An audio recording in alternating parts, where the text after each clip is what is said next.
Hey, greetings. My name is Steve Schlueter. I'm the head of research here at Keller Williams in San Antonio, and we want to bring you the latest headlines and some really important news about where the housing market stands right now today. In fact, we've entered something called the safe zone, and we're going to explain that in just a moment. But before we do, let's take a look at a few things that are making headlines, and I'm going to pull this up on my screen for you. And when we look at what's making the headlines today, really a lot of good news for San Antonio. And it's pretty clear that our housing market has hit a place of where it's really the opportune time to get in our market. Let's look at some headlines. San Antonio Business Journal, February data suggests encouraging spring housing market, median price down $30,000 from its peak, which is actually a slight rally since June.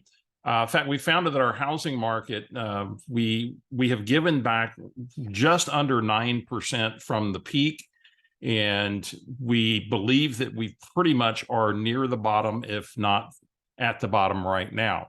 And we'll explain why this is important when we talk about this thing called the safe zone in just a moment.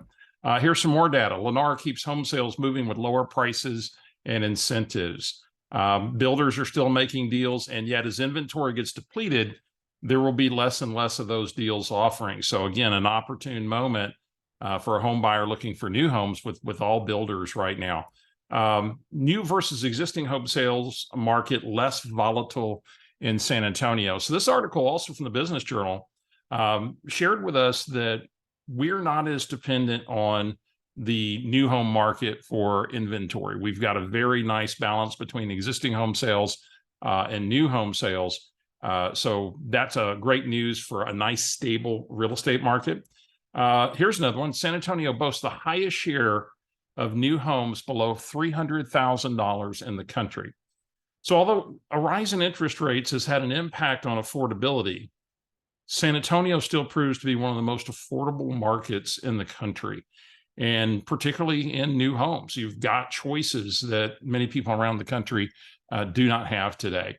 And then let's talk about this thing called the safe zone. And what we're really talking about here is timing the market. And when you look at this graph, if we think about real estate as cycles, and everything goes through a cycle, and we have a market cycle peak, which we had at about $336,000 was our median price peak in the San Antonio MSA.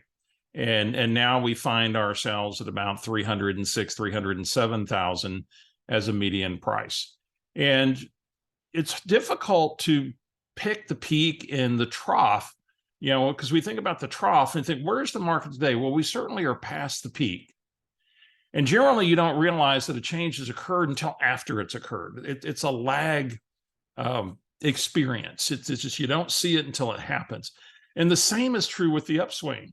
And when we get into a market trough and inventory and demand starts to reach equilibrium, things start to tighten quickly. In fact, oftentimes the swing to an extreme seller's market can be quick, volatile, violent almost, because it happens so fast. And we're back in competing for the best homes. Builder incentives go away, a lot less inventory or choice. And I would say if we're not already in the trough, we're definitely in the safe zone. Now, we're in the middle of the safe zone, the bottom of the safe zone. Nobody's got a crystal ball. And yet, I would say it's clearly an opportune time to be in the real estate market today in the San Antonio metro area. So what we encourage you to do is get with your agent and schedule a no obligation strategy session. Find out what the opportunities of the market are right now, if it's right for you. In another session, we'll go back and cover interest rates, because interest rates, we believe, are going to remain fairly steady, maybe even rise a little bit over the next 24 months. Again, there's a lot of factors in play here, but we're clearly in the safe zone. And the opportunity right now versus waiting for a bottom and then getting behind the swing of it coming up is really too high a price to pay. You don't want to be behind that swing when it makes that violent swing up, because when we get into less inventory, less incentives, you're not going to have, number one, the choice or the deals that are available today in the market. So good house hunting if you're in the market. If you're a seller, we've still maintained so much of the equity that we've gained. Contact your agent, have a no obligation strategy session, find out where the market is for you. Take care, folks.